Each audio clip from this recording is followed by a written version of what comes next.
Amen. Ngayon po, makiisa po tayo sa pakikinig ng salita ng Panginoon dahil ito po ang pagkain natin sa ating spiritual at para lalo tayong tumibay, lumalim, matatag na di matitinag ang ating spiritual na buhay.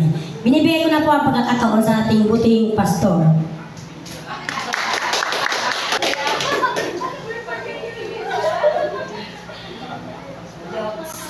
Hallelujah!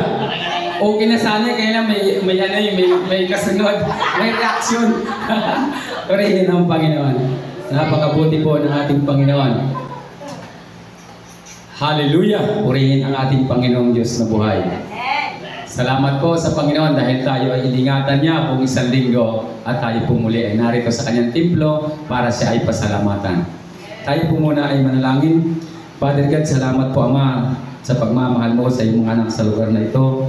Nagdala mo sila sa lugar na ito, Panginoon, upang kami, Panginoon, makapag-aral ng iyong salita.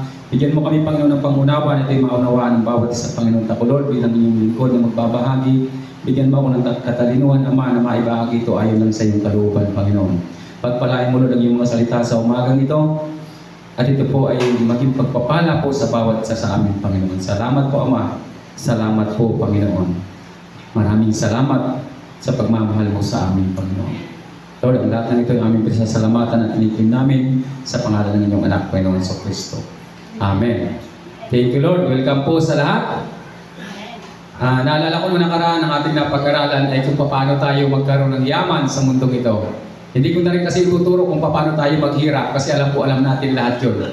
Kung paano tayo nakaranas ng hirap. Ay bakit ituturo ko pa yun? Hindi naman yun natin dapat alamin pa kasi nalaman na natin lahat yun. Kaya tinuturo ko na ng salita ng Panginoon kung paano tayo yumaman at nakamit naman po natin sa pamamagitan ng ating pagtitiwala sa Panginoon. Sabi doon sa Malakay 3:10 na pag tayo po ay nagbigay ng ikapo, tayo po ay pagpapalain ng Panginoon. At naranasan po natin yan. Sabi ko nga, Lord, salamat dahil yung aking giving ay utay-utay tumataas, hindi bumababa. Purihin ang Panginoon, talagang yan po ang biyaya ng Panginoon ay binibigay sa atin. Ngayon naman po ang pag-aaralan natin ay hiwaga ng panalangin. Gusto kong maranasan natin yung hiwaga ng panalangin. Ano ba yung naihatid ng panalangin sa atin? Ano ba ang nagagawa ng panalangin sa atin? Yan po ang ating pag-aaralan ngayong umaga. Tayo po lahat, kung minsan nakakaranas tayo ng karamdaman, nahihirapan, kakulangan, hindi po dahil nakakaranas kayo niyan, galit ang Diyos sa inyo. Hindi po yun. Gusto lang ng Panginoon, nakausapin ka. May tinuturo ang Panginoon sa bawat nangyayari sa buhay natin, sa bawat karamdaman. Dapat lagi mong tanong, Panginoon, ano ang gusto mong sabihin? Ano ang gusto mong ipaabot sa akin? Pag tayo po nakaranas sa mga ganong mga bagay, magtanong po tayo sa Panginoon. Hindi po dahil nakaranas ka ng galit ang Diyos sa iyo. Dapat lalo po lalo lumapit sa Panginoon dahil mayroon pong itinuturo ang Diyos. Mayroon siyang gustong ipaalam sa atin. Mayroon siyang gustong ipaabot sa atin. At sa pamamagitan po ng ating pananalangin, yun po ay ating malalaman kung ano yung pinapaabot ng Panginoon sa atin. Purihin ang Panginoon. Sa ating pong pananalangin, sabi nga, ang taong nananalangin araw-araw, nagbabago po yan. Attitude, character, galaw, action, speaking, gesture, nagbabago po ang lahat ng yan. Welcome po. Pag tayo po ay nananalangin. Marami po palang nababago sa buhay natin pag tayo'y nananalangin. Kaya po, yung hiwaga ng pananalangin, hindi po natin ito kayang maarok. Kahit po sa siyensya, hindi nila maipaliwanag na kung minsan, di ba, parang ang taas ng BP mo, pero pag nanalangin ka sa Panginoon, pag BP mo ulit, mababa na. So may hiwaga yung pananalangin na nararamdaman natin, nararanasan natin pag tayo nananalangin. Minsan, kulang ka sa pangailangan mo, nanalangin ka, biglang may aabot sa'yo. Diba? Yung hiwaga ng pananalangin, napaka-lalim po, hindi natin maabot isipin kung gaano kahiwaga ang pananalangin natin sa pagtawag natin sa Panginoon, sa pananalangin natin, napakahiwaga po at napakalaki ng binabago ng Panginoon sa buhay natin pag tayo po'y nananalangin. Pag ako po ay wala akong, halimbawa wala akong pera, nananalangin ako sa Panginoon. Kung halimbawa may pera yung katabi mo, laksan mo ng kaunti yung panalangin mo. Para hipuin siya ng Lord. Pag ako'y nananalangin at alam ko may pera si Pastora, nilalaksan ko ng kaunti para mapakinggan agad niya. Ha? Tayo po, alam po ninyo, kung meron tayong nararamdaman, masakit ang tiyan mo, hindi naman yan alam ng kalapit mo kung masakit ang tiyan mo. Kailangan po talaga tayo ay tumawag at magparamdam. At yun po ang gusto ng Panginoon. Pag tayo ay nananalangin, sinasabi mo sa Panginoon yung pangailangan mo, yan po ay diringgin ng Panginoon. Yung hiwaga ng pananalangin, yun po ang gusto kong maranasan natin. Gusto ko pong maranasan ninyo, yung bang biglang may karamdaman ka, pinagaling ka ng Panginoon, naghihirap ka, pinayaman ka ng Panginoon sa pamagitan ng pananalangin. Napakalaki po ng nagagawa ng panalangin sa buhay natin. Kung ating pong babasahin, ang Isaiah chapter 28 verse 1 hanggang 6, ang sabi po dyan, nang panahon iyon nagkasakit ng malubha si Hezekias at sa bingit na ng kamatayan. Kaya siya ay dinalaw ni Isaiah na anak ni Amos. Sinabi niya sa hari ang utos ni Yahweh, ipatawag mo ang iyong sambahayan at gawin mo na ang iyong mga huling habilin sapagkat hindi ka na gagaling, mamamatay ka na. Pagkarinig ko nito, humarap siya sa dingding at nanalangin. Medyo mali ng konti. O Yahweh, alam mo kung paano ako namuhay sa inyong harapan. Naglingkod ako sa inyo ng tapat at ng ginawa ko'y pawang nakalulugod sa inyong paningin. Pagkatapos nanangis siya ng malakas, muling nagsalita si Yahweh kay Isaiah. Ang sabi sa kanya, sabihin mo kay Hezekias ang sinabi ni Yahweh, ang Diyos na inyong ninunong si David, nakita ko ang iyong pagluha at narinig ko ang iyong dalangin. Kaya dadagdagan ko pa ng 15 taon ang iyong buhay. Hindi lamang iyon, ikaw at ang lungsod na ito ay hindi mapapahamak sapagkat pagtatanggol ko kayo laban sa hari ng Assyria. Purihin ang Panginoon. Napakalaki po ng kapangyarihan ng ating pananalangin. Diba? Kung minsan sa atin, alam mo, pag sinabi ng doktor, 6 na buwan ka na lang. Talagang iyak ka na. Diba? Hindi. Alam mo, kahit sinabi pa ng doktor, manalangin ka sa Panginoon. At tumawag ka sa Panginoon. Diba? Talagang, ang Panginoon lang po ang nakakaalam. At ito po, si Hari Hezekias talaga pong sinabi ang Panginoon ang nagsabi nito na ipag-prepare na niya yung lahat ng habilin niya kasi siya ay mamamatay na, hindi na siya gagaling. Pero siya ay lumuhod sa wall at talagang nanalangin, umiyak, Panginoon, ang dami kong ginawang mabubuting bagay, bakit naman ganito? Bakit panaikli mo yung buhay ko? Masarap humingi sa Panginoon pag may mababanggit ka rin naman. Eh kasi kung wala kang ginawa, wala kang malang mabanggit, Panginoon, naglingkod ako sa iyo ng tapat. At sabi ng Panginoon sa prophet, bumalik ka ron, sabihin mo siya, dadagdagan ko pa ang kanyang buhay. Sabi ng prophet, bakit? Sinabi ko nang mamamatay na siya, ngayon babalik na naman ako, hindi para ako nagsisinungaling. Sasabihin ko na naman na mabubuhay uli siya, samantalang sinabi kong mamamatay na, bumalik ka ron. At bumalik ang prophet, ang sabi niya, dadagdagan pa ng Panginoon ng 15 years ang buhay mo. At hindi lang yun, sabi niya, pagtatagumpayin pa kita sa hari ng Assyria. Pagpapalain pa ng Panginoon, di ba? Sa pamamagitan ng kanyang pananalangin, dumagdag pa yung kanyang buhay. Pag makikita natin yung kapangyarihan ng pananalangin na hindi po ito basta-basta. Ang pananalangin po ay nasasakop niya ang lahat. Kaya kung minsan, bakit po tayo nag-aalinlangan parang hindi natin kayang, baga pag mayroon kang problema, tumakbo ka sa room mo. Manalangin ka. Sabi ko nga, para tayong cellphone. Pag tayo po ay lupat na 1 bar na lang, mag-charge po tayo. Kasi hindi na yan magagamit. Hindi na yan mag-uupil pag nalupat na. Tayo po bilang anak ng Panginoon, dapat po tayo lagi naka-charge sa Panginoon. Lagi tayong nakadikit sa Panginoon. Lagi tayong nandyan sa Kanya. Lagi natin Baga nasahin natin na lagi natin kasama ang Panginoon.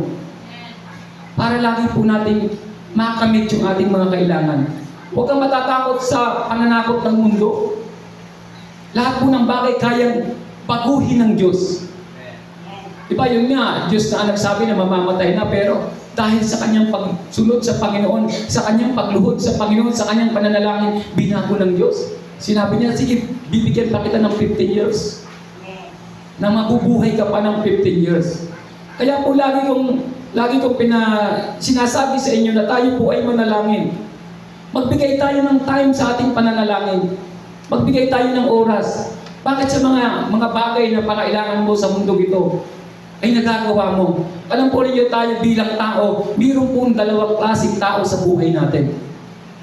Yung isa po yung banal na espiritu at yung isa yung ating kaluluwa.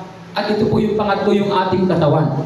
Pag lagi mong pinapakain ay yung kaluluwa, lumalakas yun at humihina yung espiritu, yung ating pong body ay pumapanig doon sa kaluluwa na ang gusto ay makamundo. Ipapansin ninyo, pag kayo ay nakakarinig ng balita, uy, nagkaroon daw ng, nakakita kayo ng away o saksakan o anong klaseng banggaan, takbuhan ng tao ron. Diba? Hindi niya iniisip yung oras. Sino bang nangyari? Anong nangyari? Diba? Lahat iniisyoso kung ano-ano. Ay si ano, nag-away rin yung mag-asawa. Ano raw tayo? Lahat, laki yung tayo mo na kayo. Diba?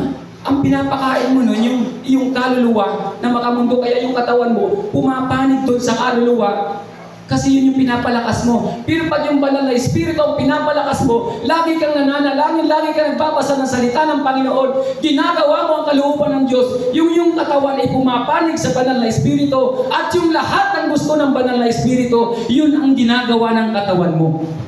Kasi yung iyong kaluluwa ay hindi niya kayang atakin yung katawan mo dahil malakas yung espiritu. Kaya ang sabi ng Panginoon, malakas ang espiritu, ngunit mahina ang laman. Sana po lagi nating bigyan, pakainin natin yung ating banal na espiritu, yung po lagi nating palakasin para ang lahat sa buhay natin ay mayroong pong, kumbaga nandun lagi yung paghahangad mo na ang Panginoon ang uunahin mo sa buhay mo. At ito po ang pananalangin niyo po, isang malaking magagawa sa ating buhay pag tayo po'y lagi nananalangin, lagi pong lumalakas. Alam po ninyo, pag mayroong mga dumarating na mga trial sa buhay natin, pag malakas ang iyong espiritu, hindi mo yan mapapansin. Hindi mo yan mapapansin, mamamalayan mo na lang lumilipas na. Di ba? Kasi kasama mo ang Diyos. Sabi ko nga, hindi nga tayo exempted sa mga pagsubok sa mundong ito, pero laging sinasabi ng Diyos, anak, kasama mo ako.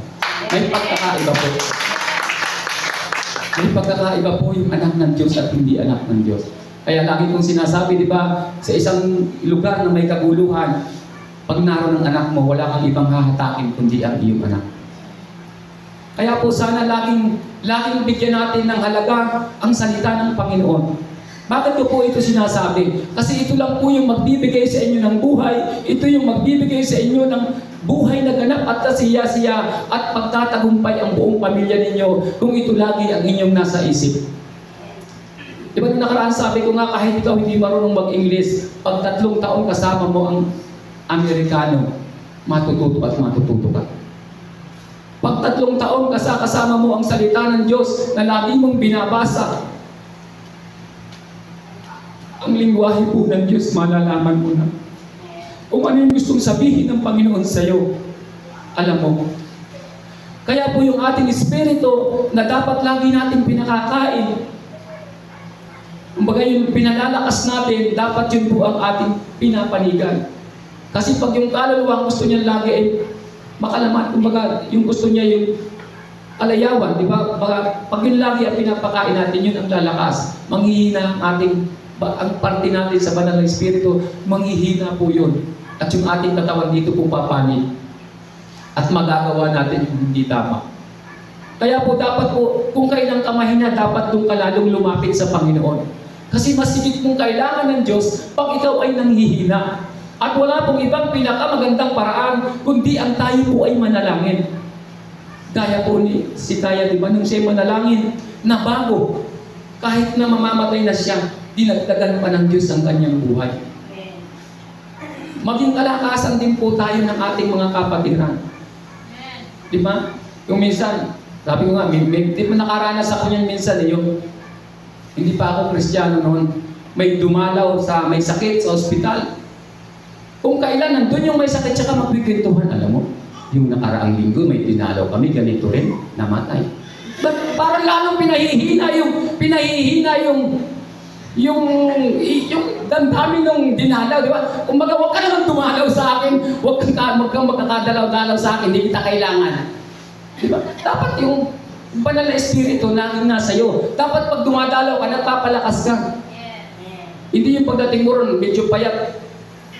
Sasabihin mo lang, wow, nag-lose ng kaunti ang weight mo, babawi ka rin yan. Mga ilang week lang, magaling ka na at malakas ka na. Hindi yung, payat-payat mo na, madalang ka nakakalibre dyan. May yung mga salitang, di ba? Tayo po bilang mga anak ng Diyos, sana po tayo po ay magkaroon ng kalakasan sa mga dinadalaw natin, hindi yung dumalaw ka lalong nanghina yung tao. Dapat magbigay tayo ng buhay dahil tayo po yung mga anak ng Diyos. At yung pananalangin po yung magbibigay ng wisdom sa iyo. Yung po magbibigay ng lakas sa iyo. Diba? Kahit na ano na yung doktor, 6 na buwan ka na lang. Diba? O okay lang, 6 na buwan. 6 na buwan, namatay ka na. At least, yung 6 na buwan mong buhay, nandun yung punong-puno ng pag-asa. Umaasa ka, hindi yung 6 na buwan na puro bigati. Mamamatay na buwan, mamatay na ako. Pero yung nagkaroon ka ng buhay, 6 na buwan na napakasaya mo dahil naghihintay ka ng buhay mo. Baga, nandun yung pag-asa mo at biglang binabago ng Diyos. Di ba? Binigyan pa ng 15 years. Doktor lang sila. Ang Diyos. Kaya nga ang doktor, pag ikaw ay may karamdaman, gagamutin ka nila at sasabihin, pag hindi na kaya, patatawag ang ama, ay ina o asawa. Nay, tay, ginawa na po namin ang lahat. Pero talaga kung wala kami magawa, ipasa Diyos na lang po natin. Sa Diyos pa rin ang huli. Ang Panginoon pa rin ang talagang, siya pa rin. Siya pa rin ang huli sa lahat. Kaya po, tayo po ay dumikit sa Panginoon. Lagi po tayong manalangin sa Panginoon. At hindi lang po yung buhay ang idadagdag ng Diyos. Idadagdag pa ng Diyos yung kapangyarihan, yung mga kailangan mo. Sabi niya sa huling verse, sabi niya, papanalulin pa kita, pagtatanggol pa kita. Palaging ang Panginoon po napakahiwaga po ng kanyang salita. Kaya po lagi kong iniingkari sa bawat isa na dapat po tayong mananalangin. Nakamit na po natin yung yaman sa pamamagitan ng ating pagtitiwala sa Panginoon. At alam ko ito ay atin ng hawak-hawak na po natin kasi nakuha na natin yung susi kung paano tayo tatanggap ng pagpapala. At ngayon po gusto ko talagang malalim natin maunawaan ang kapangyarihan ng pananalangin. Ano ba ang magagawa nito sa atin? Dapat po alam natin kung gaano kalaki ang magagawa ng kapangyarihan ng Panginoon sa buhay natin sa pamamagitan ng pananalangin. Kaya po ini-encourage ko ang lahat, kung may time kayo, sumama kayo sa pananalangin. Ang sarap po manalangin sa Panginoon. Talagang nararamdaman yung presensya ng Panginoon, babaguhin ang buhay mo. Sabi ko nga, hindi lang yung ano mo, baga lahat, yung pagkatao mo, binabago talaga ng Diyos sa pamagitan po ng pananalangin. At tayo po ay maging kalakasan ng ating mga kapatiran sa pamamagitan ng pananalangin. Ay kung pagpipintuhan nyo lagi, pag nag-usap kayo, nanalangin ako sa Panginoon. Ganito ang nangyayari sa akin. Nakapasa yung anak ko. Diba ang sarap isa ron sa yung mga kwentuhan sa gilid-gilid ng mga pagkikwentuhan mo, diba? At itinataas po natin ang Panginoon, natutuwa po ang Panginoon. Sabi po sa mga susunod na verse, napakahiwaga po ng pananalangin. Yan sa ano na po, sa Corinto. Sabi po sa 1 Corinto 15, chapter 1, at verse 1 hanggang 4, mga kapatid, ngayon pinapaalala ko sa inyo ang magandang balitang ipinangaral ko sa inyo. Iyan ang magandang balitang inyong tinanggap at naging saligan ng inyong pananampalataya. Naligtas kayo sa pamamagitan nito kung matatag ninyong pinanghahawakan ng salitang ipinangaral ko sa inyo, maliban na lamang kung walang kabuluhan ang inyong pananampalataya. Mamaya mo lang tuloy. Hallelujah, Lord Jesus. Salamat sa Panginoon. Sana po maunawaan natin ang sinasabi ng kanyang mga salita, mga kapatid. Ngayon pinapaalala ko sa inyo ang mga magandang balitang ipinangaral ko sa inyo.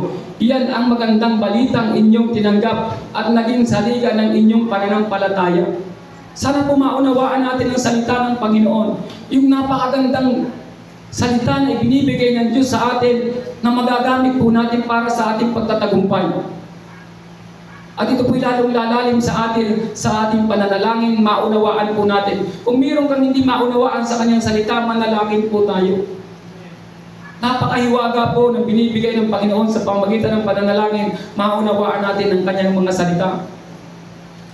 Naligtas kayo sa pamamagitan nito kung matatag ninyong pinaghahawakan ang salitang pinangaral ko sa inyo, maliban na lamang kung walang kabuluhan ang inyong pagsampalataya. Dapat po pag tayo nananampalataya sa Panginoon, ibigay po natin yung puso natin. Magtiwala po tayo. Sisikaya nyo siya nagtiwala sa Panginoon. Talagang nandun yung kanyang pag-iyak. Tao sa puso niya ang kanyang pagtawag. Pag naalala ko ang kapangyarihan ng Panginoon na binigay kay Paul, na cancerous, biglang gumaling at sabi ng doktor, wala na akong uupirahin. Malinis na. Panginoon, hindi ba ipaliwanag ng kahit doktor kung anong klase ang kapangyarihan ng pananalangin? Kaya po sana tayong lahat, kumapit tayo sa salita ng Panginoon. Pag naunawaan po ninyo ang salita ng Panginoon, magkakaroon po ito ng kapangyarihan sa buhay ninyo. Magkakaroon po ito ng pagbabago, yung sarili nyo talagang babaguhin ng Panginoon. Kasi yung kapangyarihan ng Diyos ang mananahan sa iyo. At yung lakas mo mag-iiba. Yung tiwala mo sa Panginoon, pag yun po ay 100% na iyong binibigay sa Panginoon, ang katawan mo ay laging malakas. Kasi punong-puno ka ng pag-asa. Oo, minsan may karamdaman ka, pero hindi yun ang iyong pupungusan. Ang pupungusan mo pa rin lagi ang Panginoon. Kasi ang Panginoon pa rin ang magbibigay ng lakas sa iyo. Kaya ni Hari Hezekiah, talagang nagtagumpay siya. Nagkaroon muli siya ng 15 years at pinagtagumpay pa siya ng Panginoon. Kaya po, yun lahat po ng pangailangan natin, ipanalangin natin sa Diyos. Ang Panginoon po, hindi naman siya nagsasabi, tama na anak. Hindi siya ganon. Kung anong manalangin ka lang ng manalangin, lalo po siyang natutuwa. Yun na po ang buhay natin bilang mga anak ng Diyos. Dapat yun po ang maging buhay natin. Hindi ako pwedeng umalis ng bahay na hindi nananalangin. Kaya nga minsan hindi ako makalabas kasi hindi pa ako tapos sa aking pananalangin, sa aking pagbabasa. Kasi po habang lumalalim ang relasyon mo sa Panginoon, lalo mong naunawaan yung kahulugan ng buhay. At lalong lalalim ka at lalo mong malalaman na ang buhay pala, ang tunay na buhay ay nasa Panginoon na. Lahat ng bagay sa mundong ito, temporary lang po.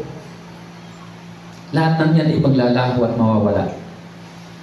Ang salita lang ng Diyos ang hindi po mawawala. Kasi ang sabi ng Panginoon, mawawala ang langit at ang lupa, ngunit ang aking salita ay hindi mawawala ng bisa. Kaya po, pili po natin panghawakan ang salita ng Diyos. Sabi ko nga, lahat ng pili mong itanong, kahit yung apo mo, pagdating ng panahon at nagtanong, narito na po ang kasagutan sa salita ng Diyos. Bakit pa po tayo mag-aalinlangan sa pagtawag natin sa Diyos? Alam po niyo bakit gusto ng Panginoon na tumawag tayo sa Kanya? Dahil gusto ng Panginoon maranasan natin yung mga himalang bagay sa buhay natin. Gaya ni Haring Hezekiah, maranasan natin yung kapangyarihan ng Diyos. Wala pong hinahangad ang Diyos, kundi ikaw ay makaranas ng kapangyarihan niya, makaranas ng magandang buhay, makaranas ng magandang pamilya, ayusin ang pamilya mo. Wala pong hinahangad ang Diyos, kundi ikaw ay magtagumpay. Kaya po lagi niyang ginigiit, manalangin kayo anak, tumawag kayo sa akin. Kung mayroong mga problema, hindi ibig sabihin, galit ang Diyos sa iyo. Gusto ko lang ng Panginoong kausapin, gusto ng Panginoong linawin sa iyo, anak, ako ba talaga ang priority sa buhay mo? Ako ba talaga ang number 1 sa buhay mo? Kaya mo bang gawin ang bagay na ito? Kung ako ang priority sa iyo, anak, gagawin mo, uunahin mo ako sa buhay mo. Sa umaga po tayo manalangin, magbasa ng salita ng Panginoon. At sa araw ng linggo, tayo po ay pumasok sa templo ng Panginoon. Alam nyo, yung lakas na binibigay ng Diyos sa atin, hindi po ito kayang ibigay ng mundo. Kaya po yung ating pong paglilingkod sa Panginoon, pag ikaw ay naglilingkod ng tapat sa Panginoon, hindi ka po niya papabayaan. Yan po ang pangako ng Diyos. Sabi ko nga, ang salita ng Diyos kailanman na hindi nagkamali. Wala tayong ibang pilit panghawakan kundi ang salita ng Panginoon. Kaya pag tayo pinananalangin, sana maunawaan natin ang pagmamahal ng Panginoong Hesus sa atin. Ang sabi po sa mga susunod na verse, sapagkat ibinigay ko sa inyo bilang pinakamahalaga sa lahat ang tinanggap ko rin, na si Kristo'y namatay dahil sa ating mga kasalanan. Tulad ng sinasabi sa kasulatan, inilibing siya at muling nabuhay sa ikatlong araw tulad din ng sinasabi sa kasulatan. Namatay po ang Panginoong Hesus sa ating kasalanan at muling nabuhay. Ibig sabihin, lahat tayo na umaasa sa Diyos, tayo po ay mayroong buhay. Tayo po ay mayroong pag-asa. Tayo po ay mayroong hinaharap na malaking pag-asa para sa Panginoon. Bakit po tayo nag-aalinlangan pa na ipagkatiwala natin ang buhay natin sa Panginoon? Sana huwag tayong mag-aalinlangan. Punuin natin ng pag-asa ang ating puso, ang ating isip. Sabi ko nga lagi kong sinasabi, ano man ang pagdaanan mo sa buhay mo, lagi mong tatandaan, mabuti ang Diyos. Lagi mong tatandaan, mabuti ang Diyos sa buhay natin. Yan po aking pinagmamalaki, palagi na mabuti ang Diyos. May pinagdaanan ka man pero napakabuti ng Diyos sa buhay natin. Sinabi ko yan sa kapatid ko nakaraan kasi sila na-aksidente sa Taytay. Nabangga sila. Sabi ko, nagsisimba ba kayo? Isang taon, isang bisis lang naka-attend ng simbahan. Sabi ko, huwag yung kalilimutan yung araw ng linggo.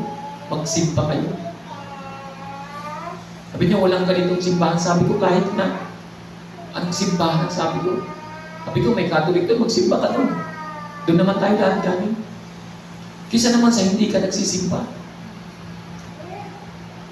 Wala po tayong ang relasyon po natin sa Diyos, hindi yung reliyon. Dapat po ang ating puso, yung araw na, purihin mo ang Diyos, purihin mo ang Panginoon. Ang makakapagligtas po natin ay ang relasyon natin sa Diyos. At yung kapatid ko, tuwang-tuwa siya.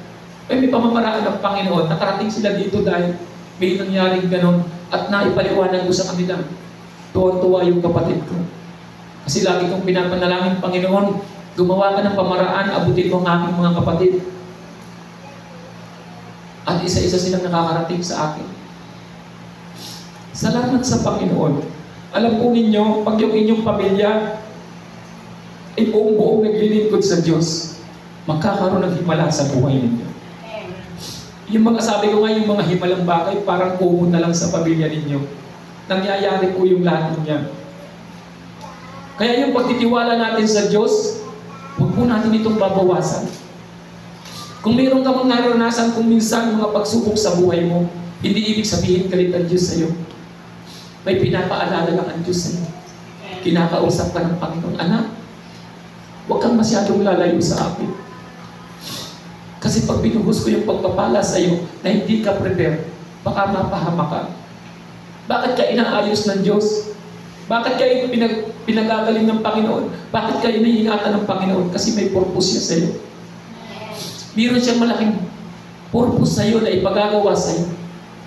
Kaya ka narito dahil ikaw ay alulod ng pagpapala. Darating ang panahon, gagamitin ka ng Panginoon. Pero alam niyo, bago ka gagamitin ng Panginoon, aayusin ka muna niya. At pag naayos ka na niya, ibubuhusan ka ng pagpapala. Kasi hindi ka pwedeng makaabot ng maraming tao kung ikaw ay wala. Wala kang pera, wala kang sasakyan. Paano mo sasabihin? Paano ka pupunta sa mga tao gusto mong puntahan? Hindi mo na po dapat diktahan ang Diyos. Alam niya ng Panginoon. Palalakasin niya ang katawan mo, aayusin niya ang pamilya mo. Lahat lang yan ginagawa ng Diyos para ikaw ay magamit niya. Di ba ang isang manlalaro, grabe ensayo niya. Di ba yung mga tao na gusto lumakas, pumupunta sa gym, nagbabayad pa, bumubuhat yan sila ng mga 5 kilo. Pag uwi, sakit ng katawan ko, pero bumabalik ulit. Buhat na naman ng 10 kilo. Pag uwi, sakit ng katawan ko. Pero kinabukasan, babalik uli yan. Kasi natutuwa siya, lumalakas siya. Kahit nahihirapan siya, buhat na naman siya. 20 kilos hanggang sa nakabubuhat na niya yung 50 kilos. Pero ang sakit ng katawan niya, nahihirapan siya. At kung siya ay malakas na, lahat ng laban niya, nagtatagumpay siya. Lahat ng kanyang gawin, nagtatagumpay siya kasi malakas na siya. Tayo po pinalalakas ng Diyos. Dahil pag tayo po'y malakas na, bubuhos ng Diyos yung pagpapala sa iyo. Ibubuhos ng Diyos yung pagpapala sa iyo. Si Manny Pacquiao naging champion kasi nagpa-practice, nag-i-ensayo. Tayo pong lahat pinalalakas ng Panginoon. At wala pong ibang gagamitin ng Panginoon kundi tayo. At ang ating pong dapat number 1 na ating pong ginagawa, yung tayo po yung manalangin. Ito po yung kalakasan natin, yung ating pong pananalangin. Sana po, kaya nga nun lagi kong sinasabi sa tahanan natin, magkaroon tayo ng time sa pananalangin. Kung alas 7 nandyan lahat yung pamilya mo, maglagay kayo ng time. Lumuhod kayo sa Panginoon. Kahit man lang 10 minutes, 15 minutes, lumuhod, tawagin mo. Kung solo ka lang, meron ka namang kapitbahay malapit sa iyo, kaibigan mo, manalangin kayo. Kahit 10 minutes lang, lumuhod kayo. Hindi po kabawasan sa ating tao na lumuhod sa Panginoon. Huwag natin sayatin yung oras sa pamilya natin. Ikadir mo yung pamilya mo. Anak, dito kayo. Luluhod tayo sa Panginoon. Mananalangin tayo sa Panginoon. Tandaan ninyo, utay-utay, inaayos ng Diyos ang buhay natin. Naranasan ko po yan. Hindi ko po sinasabi sa inyo na hindi ko pa naranasan. Naranasan ko po ang lahat ng yan. Sa pamamagitan ng pananalangin, talaga pong ibinibigay ng Diyos yung kailangan natin. At yung pag-iingat ng Panginoon, hindi po basta-basta na ginagawa ng Panginoon. Kaya sana po, mas lalong lumalim ang ating relasyon sa Panginoon sa pamamagitan ng ating pananalangin. Tumawag po tayo sa Diyos sa araw-araw.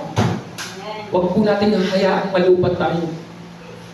Alam niyo po, ang pinakamasayang buhay sa mundong ito, yung hindi ka iwan ng presensya ng Diyos.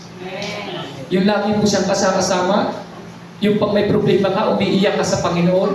Yung may gusto ka, naglalambing ka sa Panginoon. Tuwang-tuwa po ang Diyos.